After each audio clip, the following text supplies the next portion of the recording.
Fala, construtor, tudo bem? Bom, hoje nosso primeiro episódio dessa nova temporada do ObraCast. Agora, pelo canal da Jovem Pan. E hoje, no episódio de estreia, eu trouxe dois convidados muito especiais, né? Primeiro, Felipe Savassi, né? Uma honra, um nome aí, uma referência na construção modular. Prazer estar aqui, Evandro. E Danilo, da Anima Empreendimentos. Prazer, Evandro. O assunto... Uma honra estar aqui com vocês dois. Legal, legal. Bom, eu queria falar um pouquinho para vocês de qual que é a nossa ideia no podcast, tá? A nossa ideia no podcast foi o quê? Primeiro que a gente fizesse algo com cara de podcast, que a gente fizesse algo realmente com, lógico, com algum tema central, mas nada muito amarrado. Então, vocês fiquem à vontade para falar o que vocês quiserem. E a nossa vertente é o seguinte: a gente quer conversar da construção daqui para frente, tá? A gente não quer ter um programa aqui para ficar contando arquitetura do passado, história do passado, como é que chegou até aqui. A gente quer muito discutir isso. E para isso a gente puxou 4 pilares, tá? Em cada episódio a gente vai tentar sempre trazer assuntos relacionados. O primeiro, por vocês estarem aqui, é o quê? Construção a seco, construção modular, que a gente entende que é o futuro.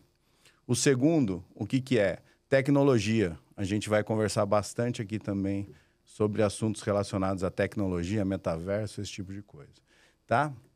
O terceiro, gestão de obras, que a gente entende que não dá mais para se fazer obra com o empreiteiro ali, o meu amigo, não é? A gente tem que ter gestão, a gente tem que ter profissionalismo, certo? E o segundo, e o último, o que que é? Arquitetura daqui para frente. Arquitetura que vai acontecer daqui para frente. Né? Eu acho que a gente vê muita gente falando do que já aconteceu. E a gente quer puxar essa linha de raciocínio. E por isso, nada melhor, né, Felipe, do que chamar você aqui. Uma referência, realmente é um prazer muito grande. Sigo Obrigado. você há muito tempo, tá? Sigo você aí desde que eu entrei nesse ramo de construção de casas, que foi em 2018, mais ou menos. E assim, bom, é isso. Assim que eu fiz a introdução, eu queria ouvir um pouquinho de você aí. Poxa, eu me sinto lisonjeado, é uma honra estar aqui. Primeiro porque tem um grande parceiro aqui do meu lado, que é o Danilo. A gente já enfrentou aí bons desafios nessa jornada. E aqui contigo agora, né, no seu projeto de podcast, fazendo o primeiro episódio dessa nova temporada. É muito bom estar aqui. E, cara, falar da construção industrializada, da qual modular faz parte, para mim, é o meu propósito, né? Que é levar o máximo de conhecimento para esse Brasil, buscando referências mundiais e aqui também, fomentando essa nova onda, essa nova era que a construção civil mundial vive aqui no Brasil também, não é diferente. E eu tomei isso como um propósito de vida, né? Para puxar a régua da eficiência, da qualidade, da previsibilidade, né, na construção civil, coisa que a gente, como indústria, tem muito pouco em termos de desempenho. E, enfim, eu vim da construção civil tradicional, já quebrei com a construção civil tradicional. E, enfim, a vida é uma roda gigante e hoje eu estou aqui descobrir na construção industrializada através da construção modular que existe uma maneira melhor de se construir. E hoje a gente vive, né, como eu disse, uma nova era e a gente está aqui para falar um pouquinho disso. Só fazendo um parênteses, na verdade o que acontece com você é o que acontece comigo na gestão de obras, né? Você deve ser muito questionado, assim como eu sou, porque quando o negócio vira propósito para você, você passa a defender independente de concorrência, independente de mercado, né? Ninguém entende, né? Vamos dizer assim, a maioria dos meus alunos são pessoas da minha cidade e que, teoricamente, virariam meus concorrentes. E o que eu entendi é o seguinte: quanto mais gestores tiverem no mundo, melhor para você fazer uma obra com gestão. É exatamente o que eu penso. Exatamente. Quando eu comecei a me destacar pouquinho ali nas redes sociais, através dos containers de onde eu vim, né? Eu comecei com os containers na construção industrializada, na construção modular. Eu não tinha referência, não tinha não tinha cursos, não tinham biblioteca, enfim, não tinha nada aqui no Brasil. Eu comecei a pesquisar muito, a estudar muito, fora também, visitar empresas. E chegou um certo momento que eu vi que eu tinha uma bagagem que no mercado não existia. Como é que se fazia um reforço estrutural no container, como é que se pintava, como é que evitava corrosão, como é que se fazia acoplamento, empilhamento, enfim, eu fui aprendendo tudo na marra.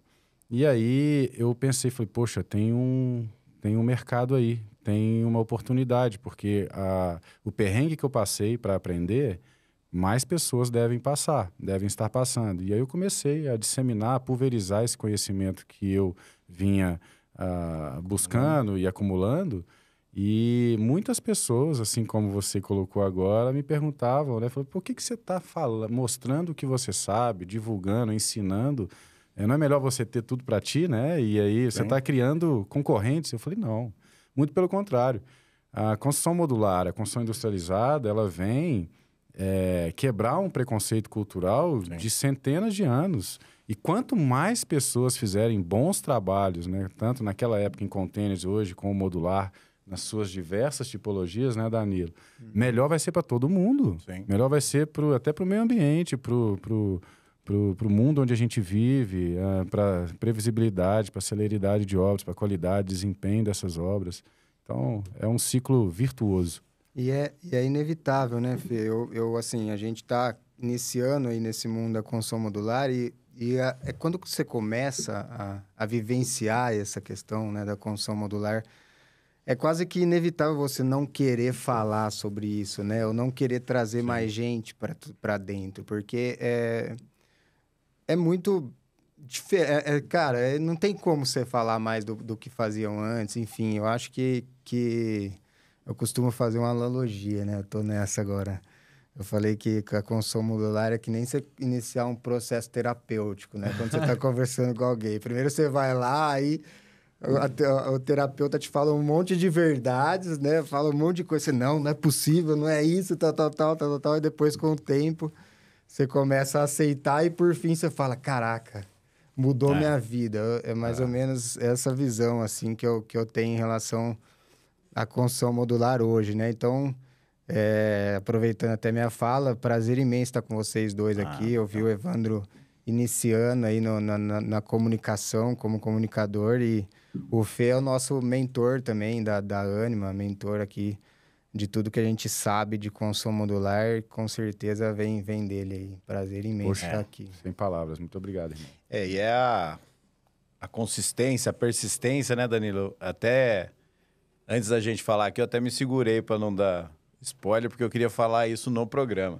O que é? Cara, eu lembro até hoje do dia que a gente gravou na tua casa, lá na Casa Ânima, né? Uhum. E quando você chamou a gente ali fora e falou, poxa, tô pensando num projeto de modular, não sei o quê. E eu pensando em ter um podcast, e no fim hoje você tem uma fábrica de modulares e a gente tá aí com o programa de podcast já faz um certo tempo, né? Então é bem... Legal. Tem que acreditar e ir embora, né? E nada é por acaso, né, Evandro? Nada, tudo tem o seu tempo, né? E as coisas acontecem como tem que acontecer e a gente fazendo o nosso, o resto deixa com o papai do céu lá que as coisas viram. É isso aí. Bom, mas vamos lá. Mas, Felipe, apesar de ter falado que não... calma aí. Primeira coisa, antes que eu esqueça, a gente preparou um... olha só! Que maravilha, cara. Aí sim. Aí, muito obrigado. Agora eu entendi. Eu pedindo água aqui. Obrigado, cara. Muito louco. Demais. Que massa, cara. Olha só. A fotinha. Esse aqui vai ter um lugar de destaque lá, né? Vai. Na minha bancada lá. Vou até tomar uma água aqui, então, né? É isso aí. Mas... eu tenho que puxar um pouquinho... Eu tenho algumas dúvidas, né, Felipe, que eu queria entender, né? Vamos lá.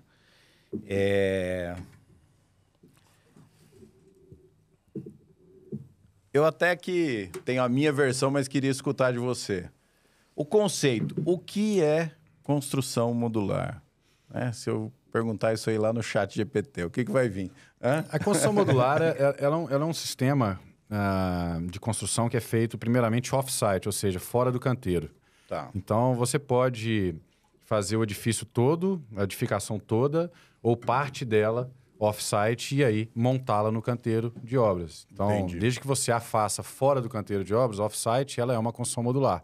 Ela pode vir em pedaços, em kits, ou ela pode vir como uma casa totalmente, ou uma edificação totalmente pronta como um chalé, por exemplo, em cima de um caminhão. Entendi. De uma Então, forma não tridimensional. necessariamente ela tem que ser a que vem pronta Não. 100%. Existem 4 principais tipos de construção modular, que é o volumétrico, que é esse que você está falando, que parece um container, porque ele é tridimensional, e ele vem pronto, ou semi-pronto, em cima de um caminhão. Tem a construção painelizada, que o nosso amigo Danilo aqui sabe muito bem, da Anima, enfim, que tem diversas materialidades, sistemas que, como o próprio nome diz, é painel, vem de painel. Então, você leva a construção desmontada, e aí, em forma de painéis, e aí você monta isso de forma muito rápida no canteiro. E a construção paramétrica, que você vai muito para fabricação digital, impressão 3D, enfim, hoje tem também diversas materialidades, e usinagem de CNC e tal, muito ligada ao uso de máquinas, de equipamentos, né, de design paramétrico mesmo. E a híbrida, que é a união de uma ou mais dessas tipologias de forma conjunta.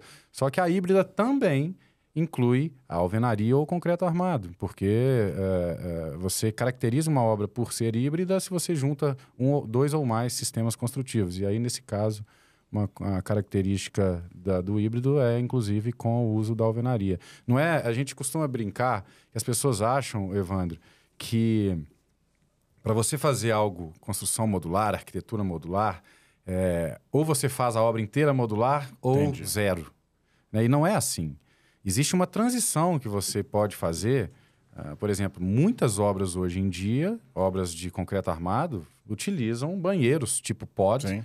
que é um tipo de módulo, não estrutural, mas é um módulo, com banheiros, cozinhas, áreas técnicas e que são modulares. São feitos numa fábrica com uma linha de produção muito eficiente, né, muito controlada, e eles vêm prontos, né, e são instalados como plug and play numa obra convencional. Isso dá a característica da obra de ser a híbrida. E ela pode ser mais ou menos modular ou industrializada, dependendo do grau que você aplica desses componentes industrializados na sua obra. Entendi. Ô, Danilo, deixa eu te perguntar uma coisa. O caminho, eu acho, né? A minha visão é que o caminho natural para quem vai entrar no modular é entrar construindo gerenciando, vamos dizer, fazendo a gestão de alguma fábrica já, certo? De alguém que já pré-fabrica alguma coisa e você faz a gestão e entrega isso para o teu cliente. E você, pelo que eu entendi, pulou essa etapa e foi direto montar uma fábrica. Como é que foi esse processo? Eu queria entender um pouco melhor, assim, né? Eu vi lá, te acompanhando, vai? Uhum. Eu vi vocês viajando, pesquisando fora do país, sistema construtivo, isso, aquilo. Quando você voltou, você anunciou a fábrica. Você foi viajar para pesquisar sem a ideia ou a ideia apareceu na mentoria, na viagem? Não? Eu vou voltar um pouquinho aqui para chegar aí nessa questão do modular, né?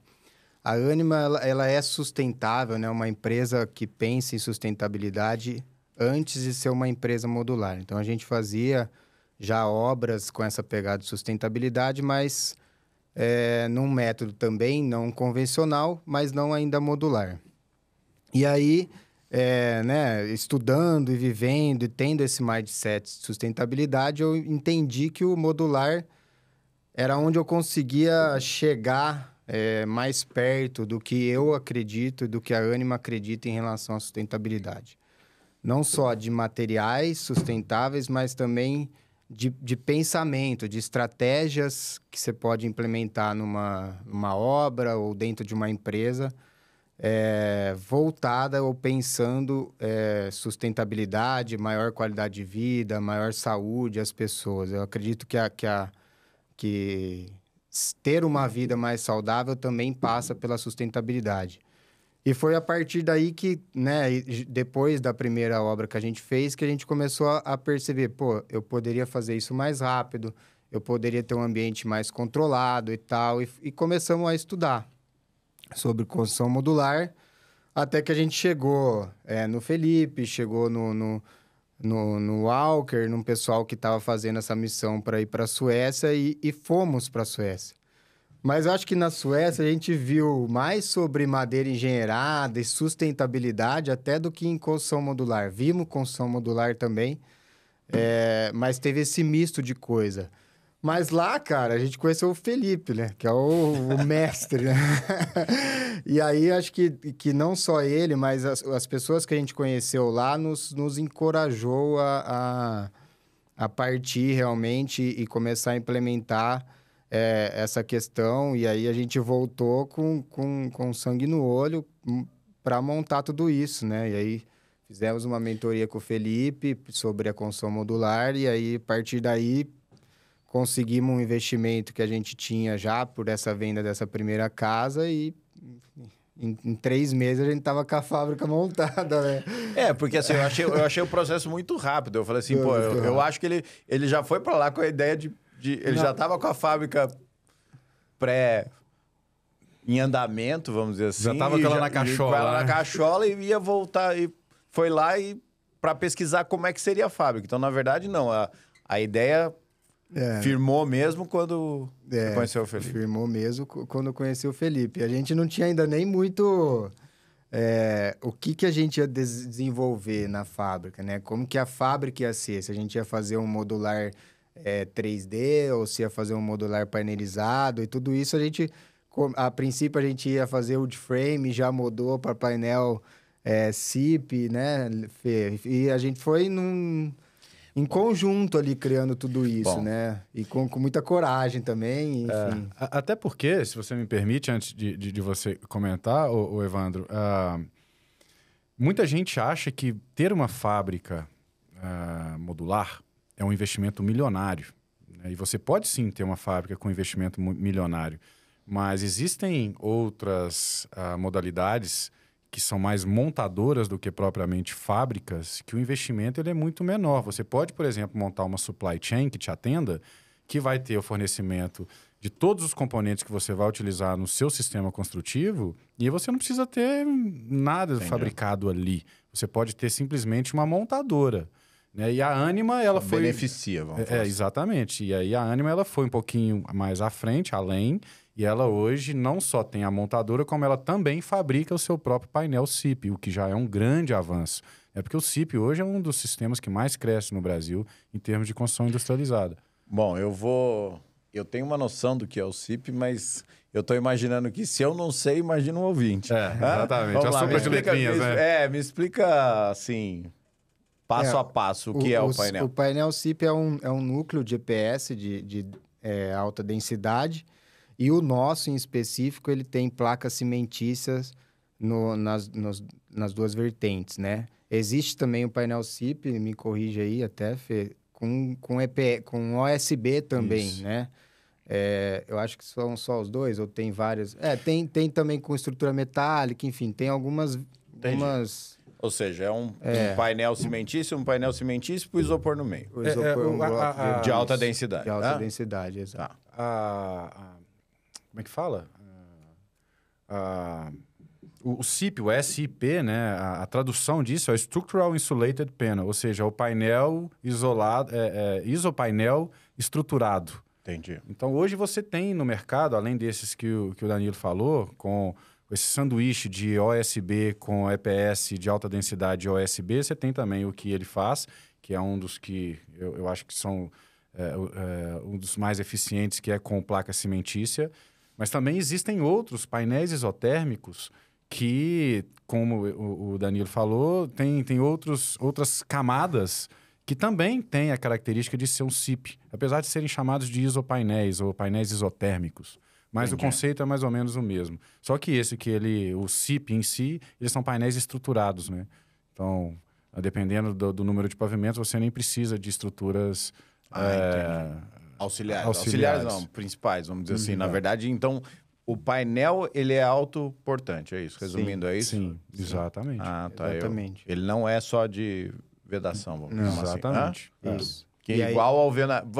Tem muito construtor aí, igual a alvenaria autoportante e a alvenaria de vedação. Vamos dizer assim. E são várias... o legal do CIP é que você consegue dar acabamentos quase que todos que você consegue numa alvenaria tradicional, numa construção tradicional.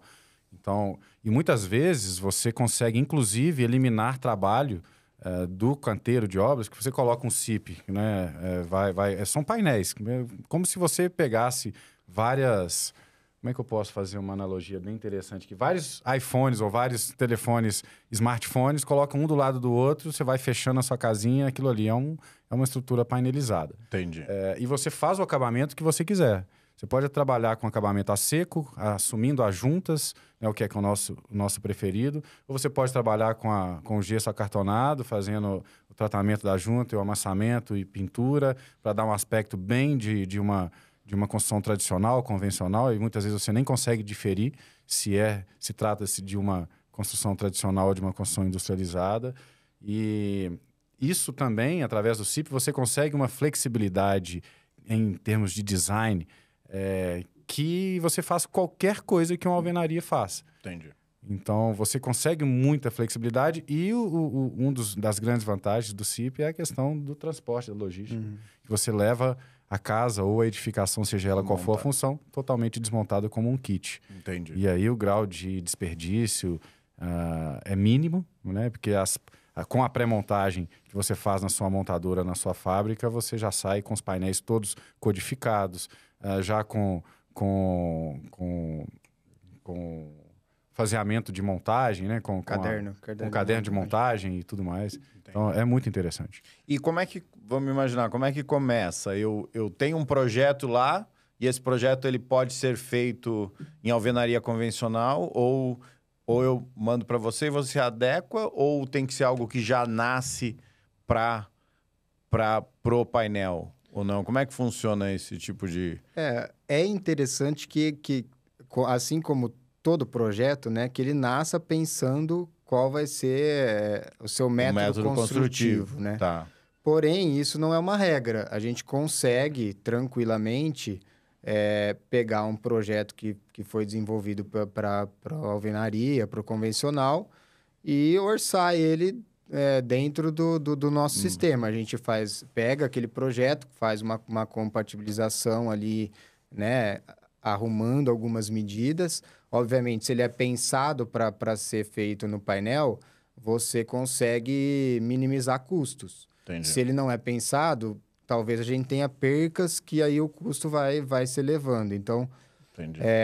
tranquilo, dá para orçar qualquer tipo de projeto, sem problema nenhum. Então, inclusive, hoje é o que a gente está mais fazendo, né? Nesse momento de empresa. Até criar a cultura, né? Até criar a cultura é orçar projetos que foi desenvolvido para obras convencionais. Eu vou até pular aqui, que na verdade, eu abri uma caixinha de pergunta lá falando que eu vim aqui, perguntei para... E aí o arquiteto Murilo Esgorlon, que é um amigo meu, pediu para eu te perguntar o seguinte, Felipe, se toda vez que vai projetar, você parte do princípio de uma modulação. Boa, muito boa pergunta. Sim, a coordenação modular. Entendi. É tão importante para nós quanto a gente saber quais sistemas existem no mercado. Um puxa o outro.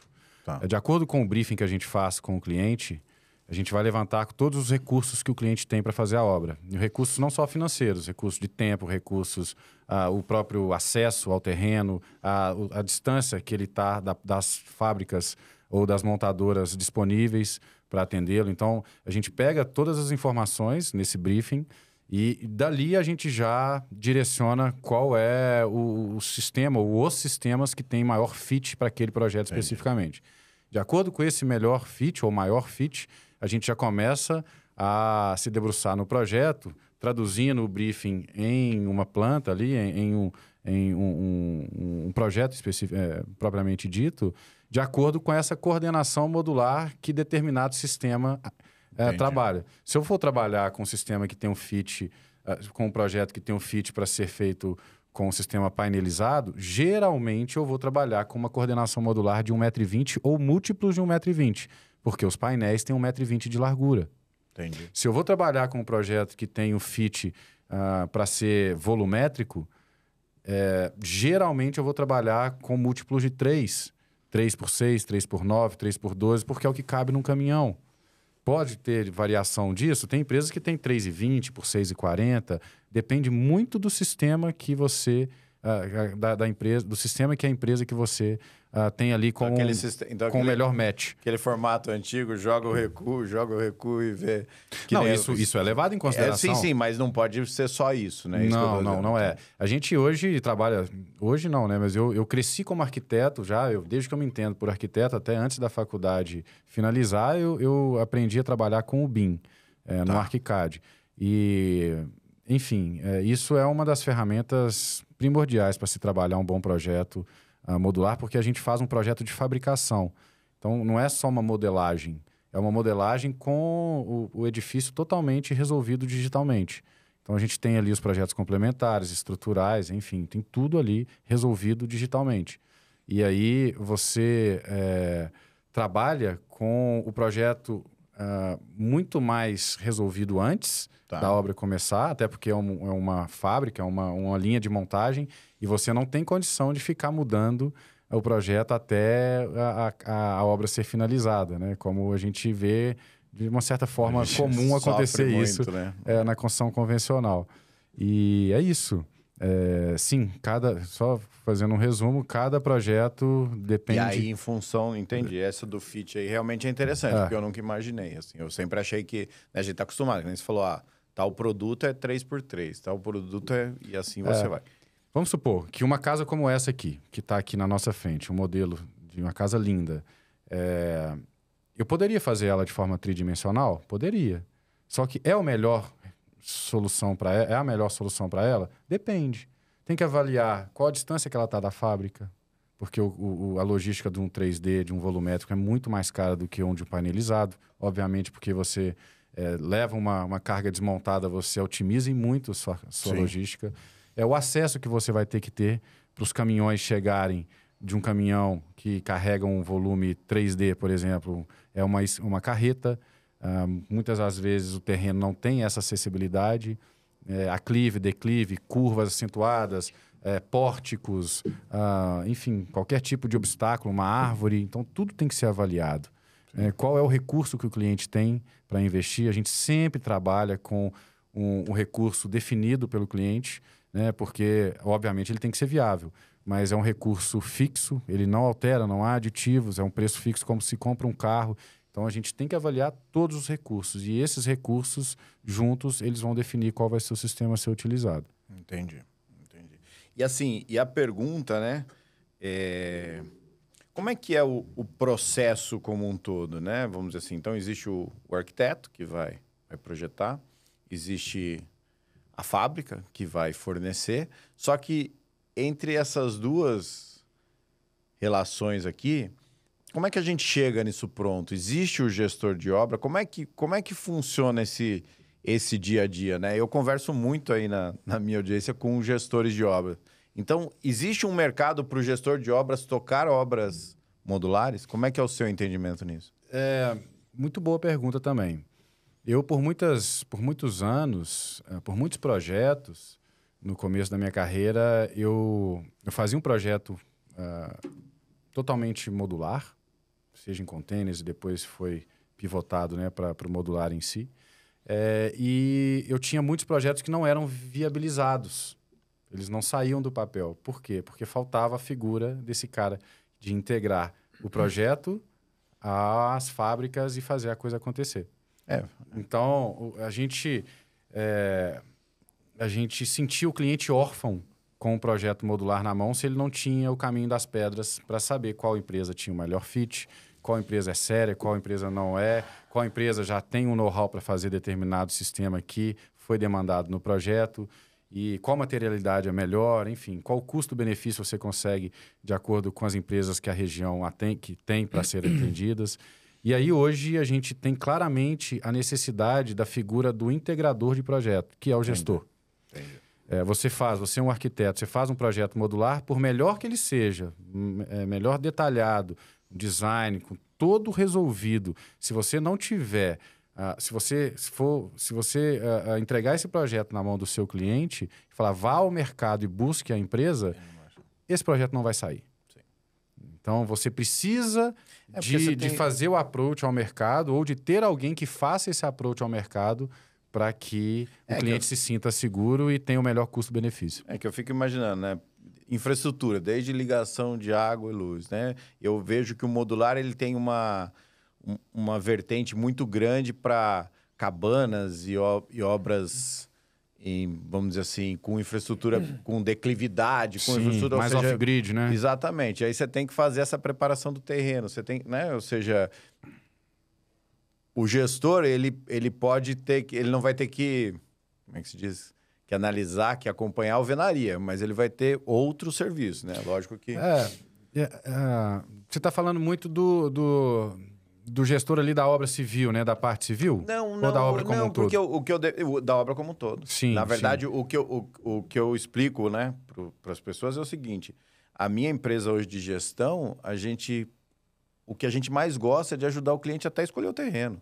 A verdade é o seguinte, quanto antes eu entrar no processo, mais eu domino o processo. Sim. Né? Vamos dizer assim, eu acho que o modular, ele pode ser que nem você falou. Ele só é a forma que você vai construir, só é a forma que você vai contratar. Mas precisa de toda essa logística para a coisa acontecer também. Né? Inclusive integração com a arquitetura. Não, exatamente. Mas assim, o ideal é que a gestão da obra fique por conta da fábrica ou da montadora. Sim. O ideal é que a gente tenha um único contrato ou o menor número de contratos possíveis para que a gente não tenha aquela bateção de cabeça, né? Enfim, aquela falta de uma clareza na obra, onde você contratou com a Ânima vai chegar lá, vai te entregar a chave na mão. Nem que a Ânima tenha esse acompanhamento de obra civil, vamos chamar assim, que ele gerencia. Entendi. Entendi. Eu acho que o modular, a palavra de ordem é planejamento, né? Eu acho que você só consegue tirar o melhor da construção modular com planejamento, né? Para você conseguir fazer tudo isso na velocidade, etc. E quando você centraliza uma coisa, o planejamento fica mais tranquilo. Um dono, né? Exato. Mas eu também, se me permite, né? A gente está passando por um processo onde a cliente exige mais de uma empresa. Então, ela exige um gestor de obra que ela confia lá, ela quer nós e, ao mesmo tempo, ela quer uma empresa que faça a estrutura em MLC. E aí, nós vamos entregar a fase cinza e ficar responsável pela fase cinza, depois o outro pela... E se a gente não sentar todo mundo, e se todo mundo não estiver trabalhando em BIM, e se tudo tiver definido antes de qualquer coisa, não faz sentido, entendeu? Então, o desafio está sendo justamente esse, pegar o core dessa obra e todo mundo trabalhar em prol de uma mesma coisa. É planejamento, né? Eu tô rindo pelo seguinte, porque eu tenho uma aula lá no curso que eu não sabia que título da aula e eu botei o título seguinte, A Arte de Rodar Todos os Pratos. A gente, na construção civil, a gente tem que falar muitas línguas, né? Sim. Né? Ou seja, na verdade, você tem que ser, que nem você falou, você é o pivô ali e, ao mesmo tempo, você vai ter que conversar com o cliente aqui em cima, você vai ter que conversar com o pessoal de obra, você vai ter que fazer tudo isso acontecer. Se você não se propuser a isso, é o que você falou, vai ser um projeto lindo, mas que não vai acontecer. Não vai acontecer. E aí ele não tem a velocidade do modular, né? Que é o mais interessante, né? Ele começa a bater cabeça em várias coisas, né? E outra coisa, né? Assim, a gente bate muito, a gente fala muito do modular, mas eu vejo uma vertente muito grande na questão do sustentável, né? Assim, é uma bandeira inquestionável. É uma bandeira exatamente, ou seja, é por propósito mesmo. Porque eu acho assim, Evandro, até que você me permite aí falar desse assunto um pouco, fugindo até um pouco do modular, né? Quando você está trabalhando com uma construção modular, né, e um ambiente controlado, além de você ter uma gestão de lixo muito eficiente dentro daquele ambiente controlado, então, sem desperdício, e o que tem de desperdício, você sabe como destinar, para onde destinar, está separado tudo naquele ambiente. Você tem uma gestão também de pessoas ali dentro, né? Que é o que acredito que também tem esse viés da sustentabilidade, né? Porque a sustentabilidade não fala só de material sustentável, de só meio ambiente. Ela fala em qualidade do ar, qualidade de vida, saúde, fala diversas coisas. E quando você tem a possibilidade de gerir pessoas ali dentro e tomar decisões aonde possa influenciar positivamente na vida daquela pessoa, Sim.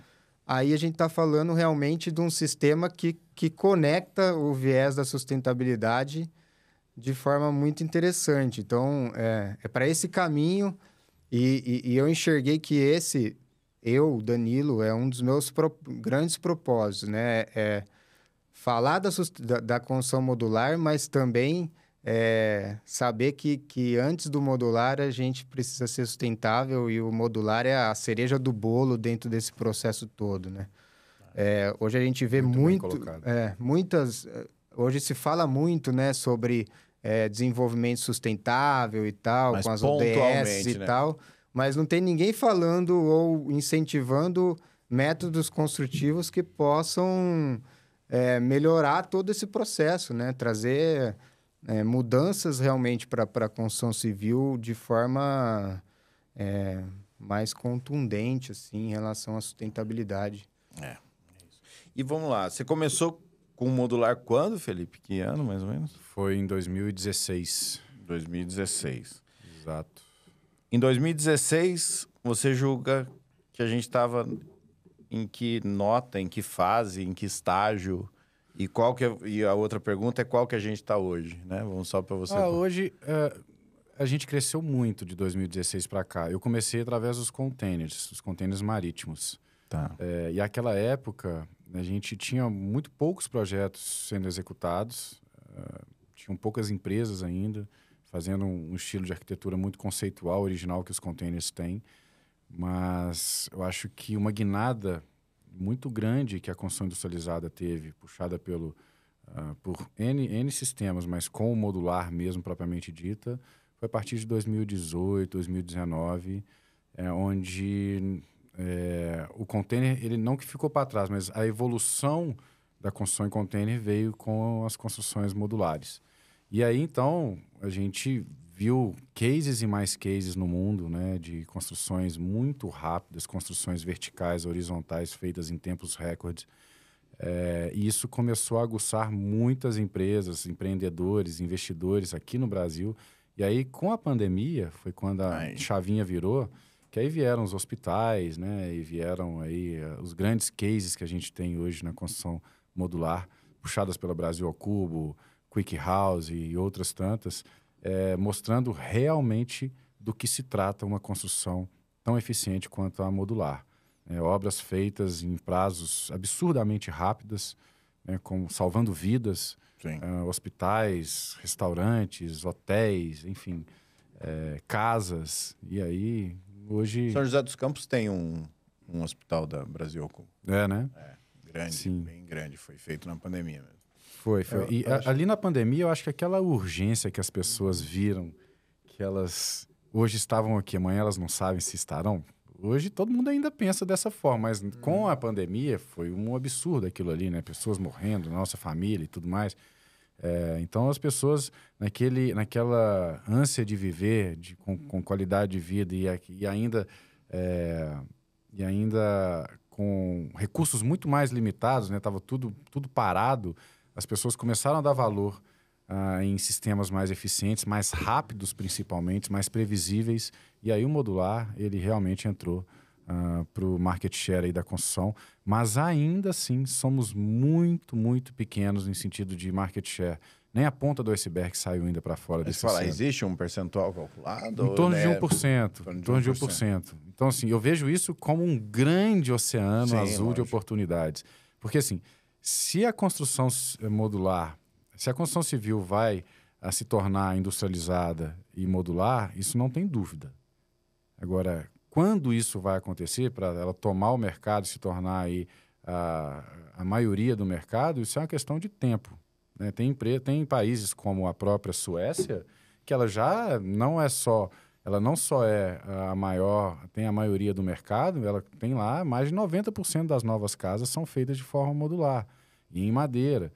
E o Brasil ele vai no mesmo caminho, os demais países vão no mesmo caminho, só que com velocidades diferentes. E como é que é essa capilaridade, assim, Existem pequenas fábricas, como é que é essa... para conseguir essa capilaridade? Então, entendeu? Assim... Aqui no Brasil? Não, fora, né? Onde já está difundido, entendeu? É um caminho sem volta, Evandro. Você acha que, tipo assim, toda construtora vai ter um sistema que ela tem os parceiros, que ela faz? Sim, porque o problema da mão de obra é crônico. Sim. É crônico. Países como os Estados Unidos já estão vivendo isso na pele. A própria Suécia também, né? A própria Suécia A gente viu também. isso lá na Sim. pele. Como que a Suécia... Vamos contar um pouquinho da história lá da Suécia. Como é que eles se tornaram o país mais industrializado um dos mais industrializados em termos construtivos no mundo? Chegou na década de 90, eles se juntaram ali os três pilares que tinham relevância na construção civil daquele país, que é o governo, a academia e os empresários. Falaram assim, pô, vamos virar essa chave aqui.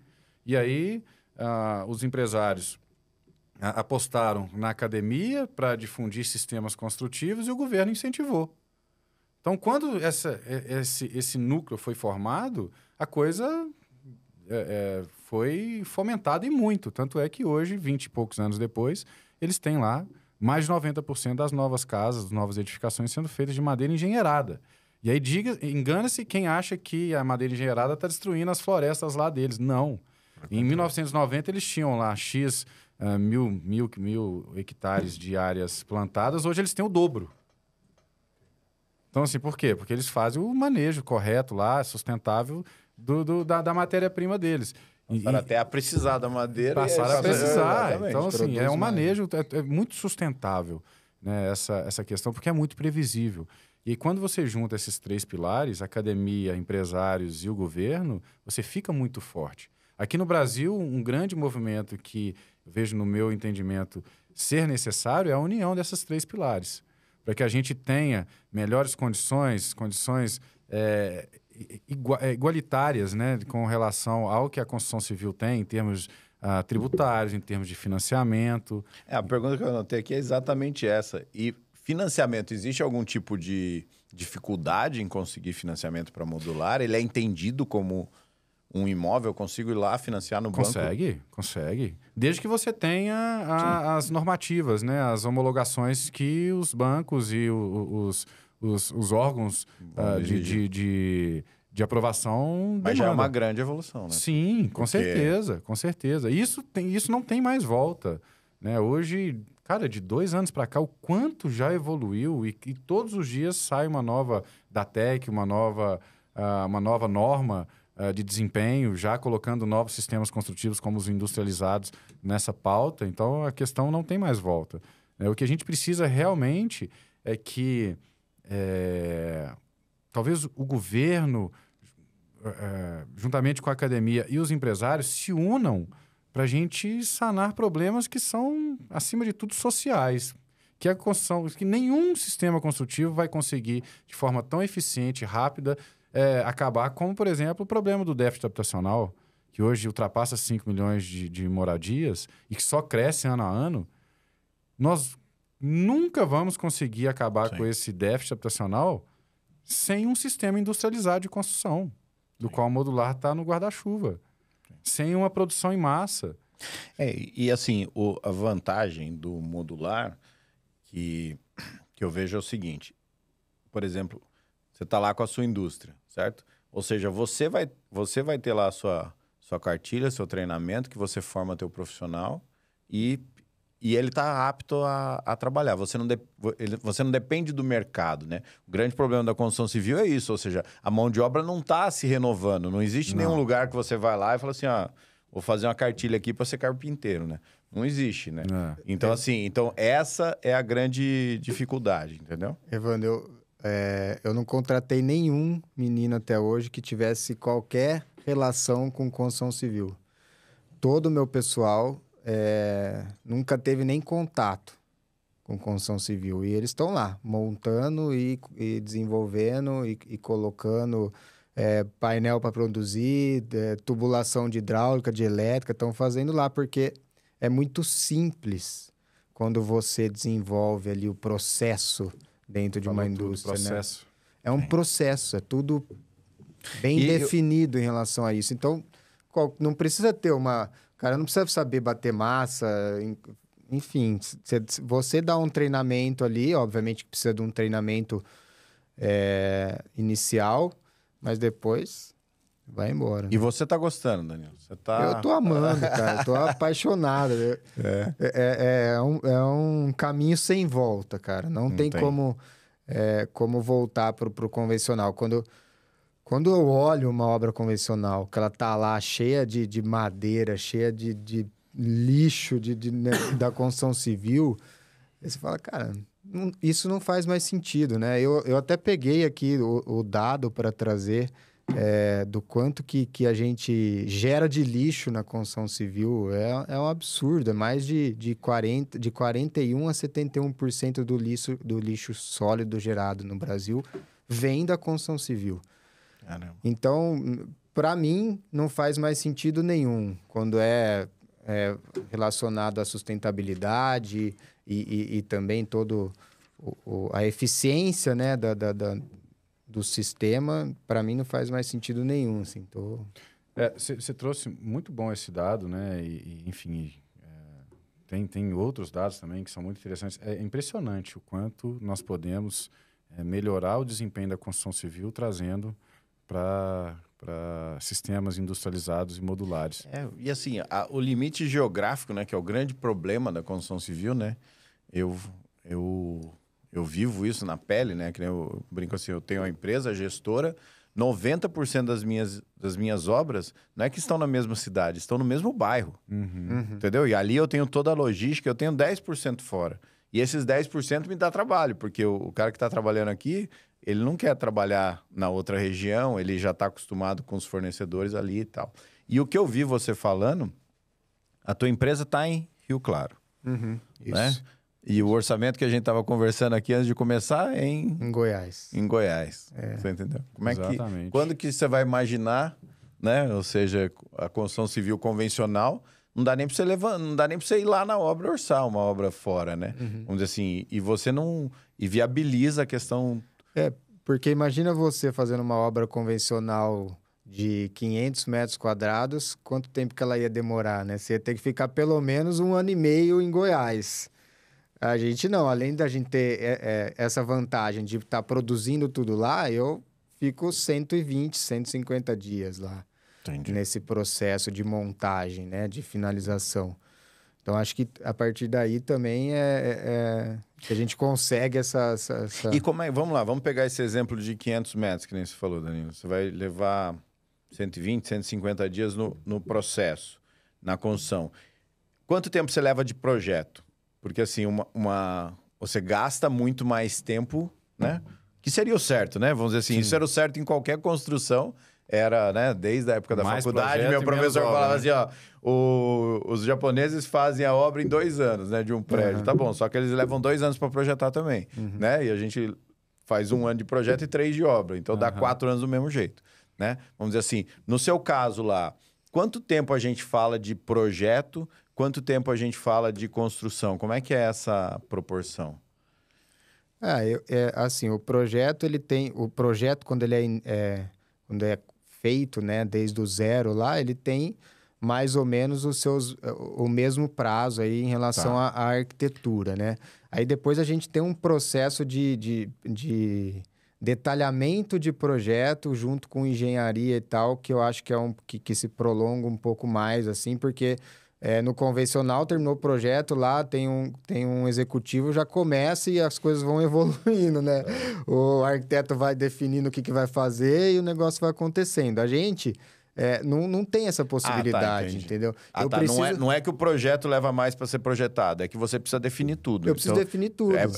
Por exemplo, põe um ponto final ali no projeto. Eu não começo a produzir nada se eu não tiver detalhamento de iluminação, de hidráulica e elétrica, porque Todos os meus painéis saem com a elétrica e a hidráulica assim, pronta, passada, né? Porque assim, é muito ruim falar, não vamos falar mal de cliente, mas vamos falar características do cliente, né? Qual que é a verdade? Sabe como é que a gente faz na obra hoje, na obra convencional, Felipe? O dia que chega a elétrica e a hidráulica, antes de rasgar qualquer coisa, a gente vai lá e pinta tudo na parede. Sabe por quê? Porque o cliente no começo, numa obra convencional, ele está tão emocionado que ele não tem... Ele não acha que ele deve investir, né? Não é perder tempo, mas ele não acha que ele deve investir 2 horas do tempo dele para pensar onde vai ter tomada na casa dele. E às vezes ele não consegue ver na planta, né? E ele não consegue entende, ver né? na planta. E aí, quando chega lá, ele fala assim, nossa, mas eu não vi. Cara, mas você aprovou? Ah, não, mas eu aprovei, mas não vi. Então, assim, a vantagem, né, do BIM, agora aí com metaverso, com isso, com aquilo, ou seja, você vai realmente conseguir falar assim, ó, você precisa de 2 tomadas aqui para carregador? Você vai ter. Não só lá na prática, né? Eu acho que realmente a gente precisa conscientizar os profissionais e precisa conscientizar os clientes dessa importância. Porque é ele que vai viver lá, é ele que não vai poder depois alterar, né? Sim, sim. E hoje em dia, essa questão de projeto, ela tem a inteligência artificial aí, né, batendo na nossa porta. Nós temos lá um braço já de um laboratório lá no estúdio que a gente está desenvolvendo automação com inteligência artificial, que a gente chama de arquitetura produto. Então, a gente está ousando, né, criar um concorrente que pode acabar com o nosso negócio e vai acabar com o nosso negócio de arquitetura, de projeto. Porque o mundo evolui. Sim. Todas as outras indústrias evoluíram. A indústria da agricultura, da pecuária, indústria alimentícia, indústria têxtil, indústria automobilística. Nós aqui na indústria da construção civil, é inevitável que nós venhamos a evoluir também. E se nós não ousarmos acabar com o nosso negócio, criando alternativas ou estando atento às alternativas, como a inteligência artificial hoje vem, para quebrar muitos serviços que hoje são prestados por profissionais que amanhã podem não ter o seu serviço, mas da forma como ele é hoje prestado, atendido, eles vão ficar sem trabalho. Os arquitetos hoje que não estiverem atentos às mudanças que o mercado está tendo nessa nova era da construção, não só arquitetos, engenheiros, designers, investidores, eles vão ficar para trás. Sim. A inteligência artificial hoje ela está quebrando muitos paradigmas aí que vêm para revolucionar mesmo a forma de se projetar, principalmente. E lá, lá no estúdio, a gente acredita que uma casa, por mais personalizada que ela venha a ser, ela tem condição de ser feita de forma padronizada, com a customização em massa. Então, a gente pode fazer através de uma família de módulos, sejam eles bidimensionais, 2D ou 3D, ou mesmo paramétricos, fazer a arquitetura que você quiser. Sim. Mas dentro de uma família já pré-concebida, e aí vem a inteligência artificial e concebe, ela lê o briefing do cliente e consegue, através dessa inteligência, né, da máquina, pensando por nós, traduzir aquilo em não 1 ou 2 versões de projeto, mas em 2.000. Então, fica até difícil, por um lado, você passar uma proposta para o cliente, mas eu estou querendo mostrar para vocês a amplitude que nós temos hoje de ferramentas que vêm para balançar totalmente a forma como a arquitetura e construção civil é feita hoje no mundo. Mas você acredita que a inteligência artificial na arquitetura ela vai ser uma relação parecida com o que a gente está vendo hoje no famoso chat GPT, ou seja, tem muito a ver com quem comanda. É isso. Sim, sempre vai ter. Sempre vai ter. Só que hoje, o papel do arquiteto é que já vem mudando muito com o BIM. Amanhã vai ser outro. Eu vivi isso, né? Tenho 51 anos.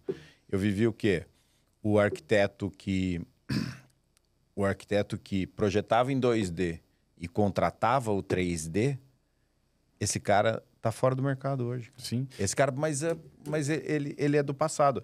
Quem que evolui? Quem que superou? O cara que já projetou em 3D. Porque daí no fim do dia, o que o cliente quer ver? O cliente quer ver o 3D bonito. Para aquele cara que contratou, fez isso, ele vai ter que mexer no 2D. E aí ele faz de tudo para não ter que mexer. Ele faz de tudo para não ter que mexer no 3D. O que acontece, ele perde o cliente. Sim. O outro, que já fez em 3D, ele fala, é isso que você quer? Então tá bom. Muda ali. Volta aqui, amanhã eu vou renderizar, amanhã você vê. Ele não tem que todo esse processo, né? Vamos dizer assim. E pegando esse gancho seu aí, Evandro, imagina as pessoas que trabalham, os profissionais que fazem belíssimos trabalhos com render. Hoje, com inteligência artificial, com dezenas de softwares que fazem tudo automático hoje, com um grau de qualidade maravilhoso. Então, assim, eu estou dando um pequeno recorte do que nós temos hoje e para onde nós estamos indo. E na arquitetura, a gente está vivendo essa nova era, na construção também. Hoje eu costumo falar para a minha audiência, para quem me segue e para as palestras onde eu vou, é que existe uma forma melhor de construir. E isso passa pelo projeto. Por que você vai construir uma casa levando 2 anos, se tudo der certo, se você pode fazer ela em 8, 5 meses, dependendo do tamanho do projeto?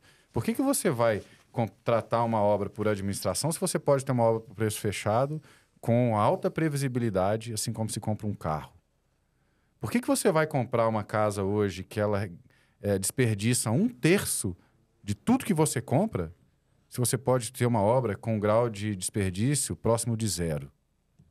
Então, são perguntas que são difíceis de responder. As pessoas falam assim, é mesmo, não tinha pensado por aí. Mas é o preconceito cultural, que não é culpa de ninguém, é porque a gente constrói da mesma forma há mais de, milênios. Aqui no Brasil, o preconceito ele vem de centenas de anos construindo da mesma forma, com alvenaria, com o tijolo ali, com o concreto. E não tem nada de errado nisso, só que hoje existe uma forma melhor de construir. E eu acho que é o meu principal, a minha principal bandeira, o meu propósito é mostrar para as pessoas que existe uma forma melhor de construir.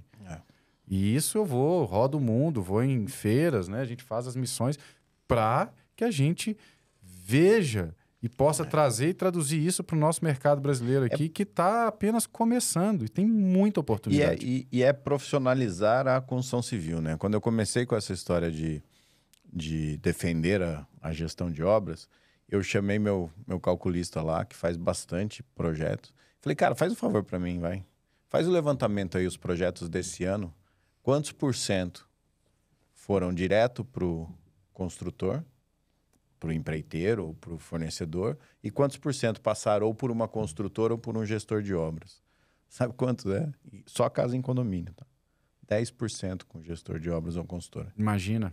Você entendeu? E aí depois fica essa fama de que, nossa, a construção civil dá dor de cabeça, nossa, mas ou seja, o cliente, onde ele pode economizar, ele acha que ele está economizando. Sim, é o famoso preço do metro quadrado. Exatamente. Né? E o que acontece na prática?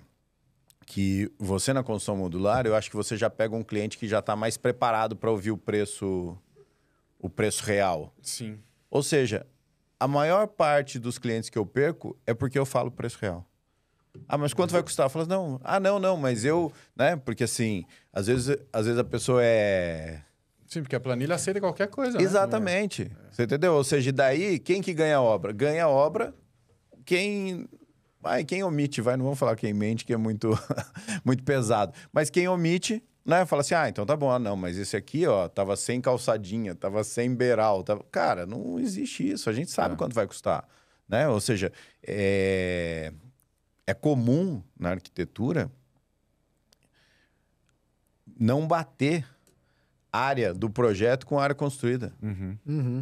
Como é que pode isso? Aí você chega pro cara e fala assim, o cliente chega, não, mas minha casa tem 400 metros.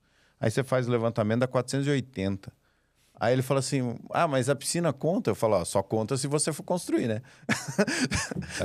Bem por aí. A piscina, o preço por metro quadrado mais caro da casa, o cliente tem a ilusão de que vai diluir no resto da casa. Tipo assim, cara, existe que eu acho que é essa bandeira da profissionalização, que é o quê? Que é realmente a gente falar o preço que vai custar e a gente deixar o cliente consciente disso. Mas eu concordo contigo, tá? Gênero, número e grau. Só que eu acho que isso tem mudado, viu, Evandro? Porque as pessoas já não estão mais caindo nessa Mas não é o cliente que chega para você, que chega por causa do modular? Essa é a minha pergunta. Pode ser. Às vezes eu tenho ali, né, como eu tenho uma certa notoriedade. Já chega o cara que quer saber o preço real. Mas a gente tem que brigar muito ainda para convencer cliente. Muito, muito. Isso, nossa, argumento é o que não falta, sabe? A gente ainda... Os clientes chegam até nós e aí a gente faz o nosso trabalho, faz ali o comparativo entre sistemas, incluindo a alvenaria. Estava até falando disso hoje com o Diego lá, sobre isso. E a gente tem que defender muito, porque a gente faz uma obra muito mais rápida. A gente faz uma obra que ela hoje consegue ser mais barata do que a alvenaria. Apesar de que, no custo do metro quadrado, o que as pessoas apenas... isso é uma das variáveis. Tem N variáveis numa obra. Sim, lógico. E as pessoas olham só o custo do metro quadrado. Então, quanto mais elas puderem baixar ali, elas vão querer baixar. Só que elas não olham o custo financeiro, o custo de oportunidade. Vamos pegar um hotel, por exemplo. Nossa. Um hotel, o quanto antes ele for inaugurado, ele entrar em operação, a receita vem antes. As pessoas não olham isso. Na casa... Quanto antes você inaugurar uma casa, você vai parar de pagar aluguel ou você vai receber uma rentabilidade de um aluguel, ou seja lá, qual for a função da edificação. As pessoas não fazem essa conta.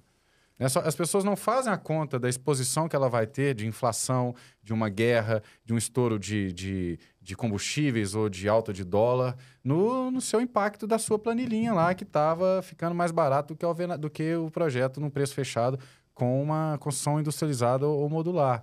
Então, hoje, eu vejo que as pessoas estão muito mais calejadas, Sim. apesar de que nós somos a minoria ainda. Acho.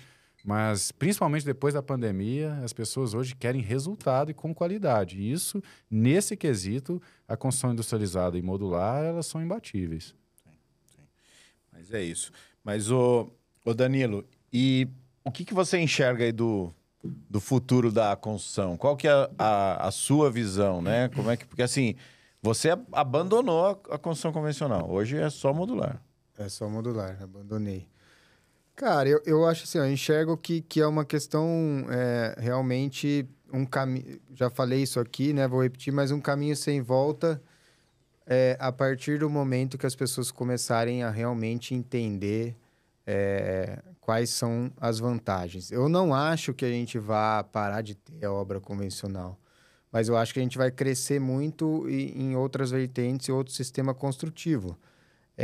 Hoje, né, muito pela pandemia, quando o Fê falou, né, sobre a questão da urgência em relação aos hospitais, a gente tem isso até hoje, né? Acho que as pessoas perceberam isso lá na pandemia e trouxeram isso para a sua vida. Pô, eu tenho dinheiro para construir e eu vou esperar 1 ano e meio, 2 anos para minha casa ficar pronta? Então, eu acho que quanto mais a gente falar sobre novos sistemas e como esses sistemas são mais tecnológicos em relação a outros sistemas mais antigos e as pessoas começarem a morar num lugar desse, a viver num lugar desse, aí que começa o crescimento que já iniciou, mas eu acho que vai vir o grande boom, né? Porque a gente tem vários sistemas... termoacusticamente falando, mais evoluído, materiais mais sustentáveis, velocidade maior, enfim. Conseguir implementar tudo isso e as pessoas começarem a enxergar esse valor, eu enxergo que esse é o caminho, assim. E é mágico, né? A gente estava até falando isso aqui hoje agora de pouco. É mágico quando você começa a viver tudo isso, né? Porque... Sem perder o design, né? Sem exato. Perder o acabamento. Exato. A gente tá lá, desenvolveu alguns protótipos lá dentro de fábrica. Cara, quando você olha aquilo, que tem um viés muito parecido do que... né, o nosso sistema, pelo menos, é um sistema que tem os 16,5 de uma parede de tijolo, por exemplo. A gente tem também a parede de 20, o painel de 20... Quando você olha aquilo, você fala, cara, isso aqui... Eu acho que eu venho, né? Acabei não... O Danilo já sabe, mas eu venho de uma família de corretores de imóveis, né? Ah, sim. Né? Meu avô, meu pai, né? Eu também trabalhei muito tempo como corretor. Então, tá muito enraizado na gente o valor, a valorização do imóvel, né? O bem. Eu acho que a principal barreira comercial né? Vamos dizer assim, existe a barreira da consciência, da conscientização, que é a sustentabilidade e tal. Mas a principal barreira comercial, eu acho que ela já foi quebrada, que é o quê? Que é a casa não perder valor comercial, né? Vamos dizer assim, isso para mim já tá superado.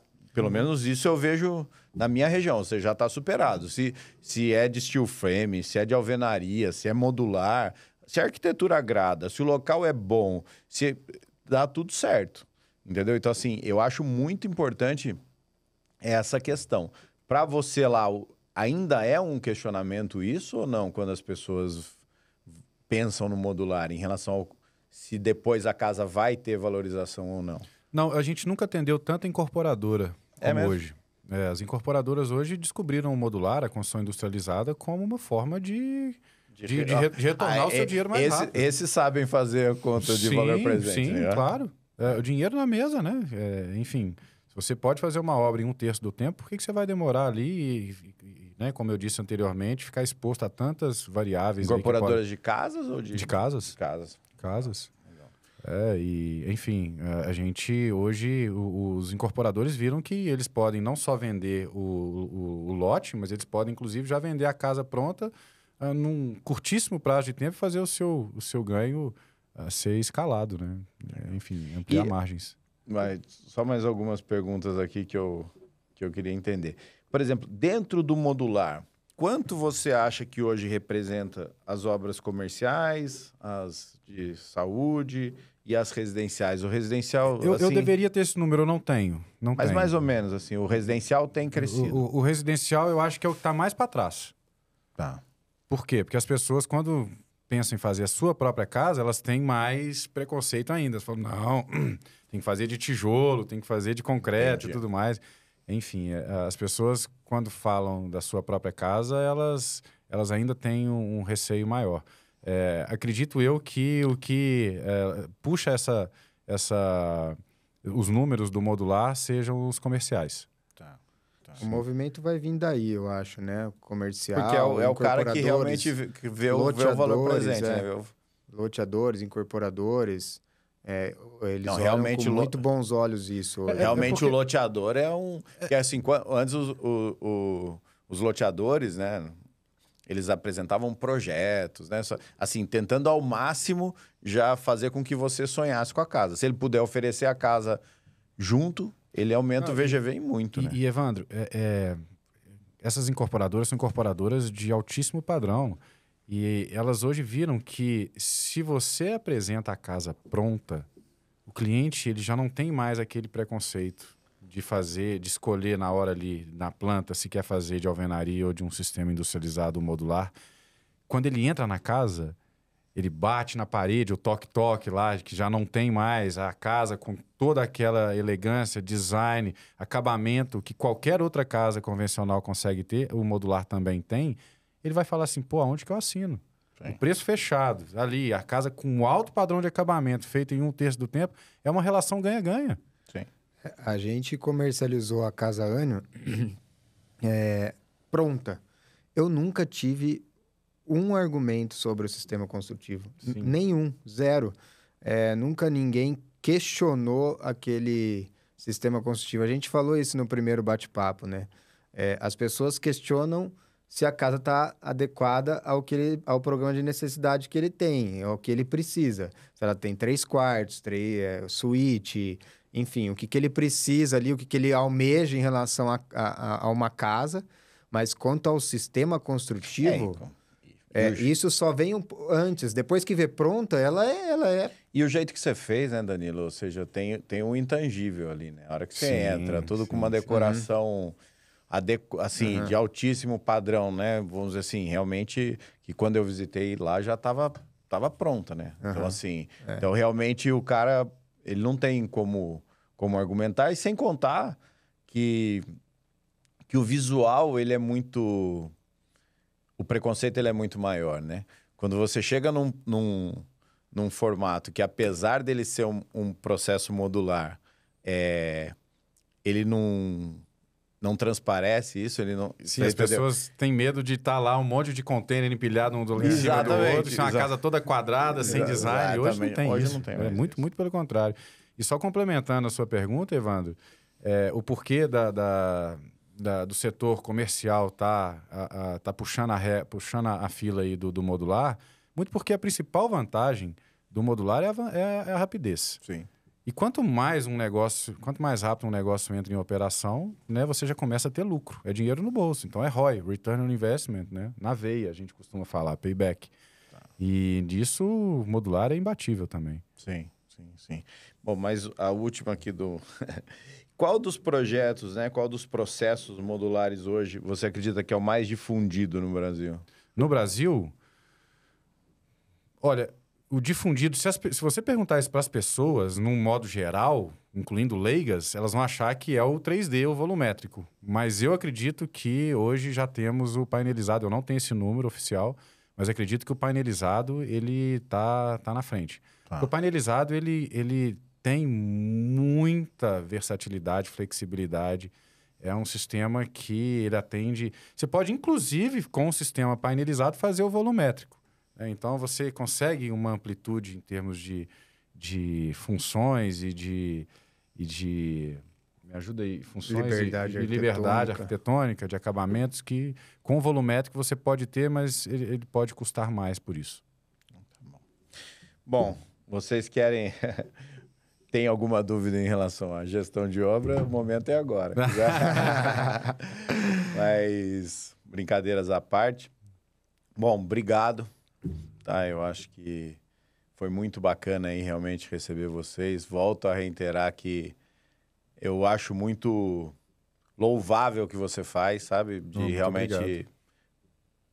Pegar aí o seu propósito e, né? Não medir esforços, né? Vim até aqui, aproveitamos a agenda, mas vim até aqui sem me conhecer, sem pretensão nenhuma, para a gente poder falar aí do modular. Prazer, Evandro. Danilo, mais uma vez, obrigado aí por viabilizar e tamo junto, né? Vamos para frente aí, que quem sabe temos mais.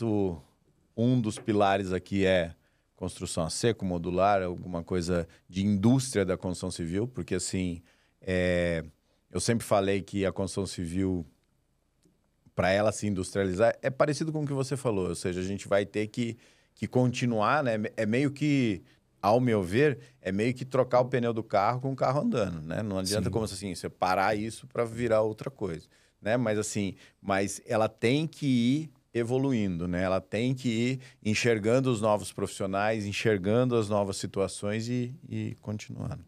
Tá bom? Sempre lembrando que não é 8 ou 80, sim, né? sim. Você pode ter um grau, por menor que seja, de industrialização na sua obra, mas ela pode ser industrializada e que vai tornar ela híbrida. E na medida que você vai testando aquela industrialização, componentes industrializados na sua obra, certamente você vai aumentando esse grau de industrialização e quando você vê, sua obra vai estar mais industrializada do que artesanal. Isso é um movimento que no mundo inteiro ele se repete. Sim. Legal. Tá bom. Prazer imenso estar aqui com vocês dois, né? Duas feras da comunicação aí. O Fê é um amigo próximo, você conheci já há muito tempo e também acompanho o seu trabalho aí, todo o seu crescimento, né? Obrigado. Pessoas como vocês fazem o bem aí no mundo, né? E principalmente se tratando da construção civil e levando propósitos e tudo mais. Para mim é um prazer enorme estar aqui nessa mesa. Muito obrigado. Poxa, eu queria fazer das suas as minhas palavras, é um prazer enorme. Muito obrigado pelo convite, viu, Evandro? Viu, Danilão? Enfim, tô lá nas redes sociais, no Instagram, principalmente, no LinkedIn. E queria muito que as pessoas parassem um pouquinho e pensassem, né, sobre como elas podem pensar de maneira diferente, fora da caixa, dentro da construção civil. E existe uma maneira melhor de construir. E eu estou totalmente, não só eu, como toda a minha equipe, abertos aí para tirar todas as dúvidas e ajudar as pessoas a encontrar esse novo jeito de construir. Muito obrigado, viu? Isso aí. Obrigado. Valeu, pessoal. Valeu. Valeu.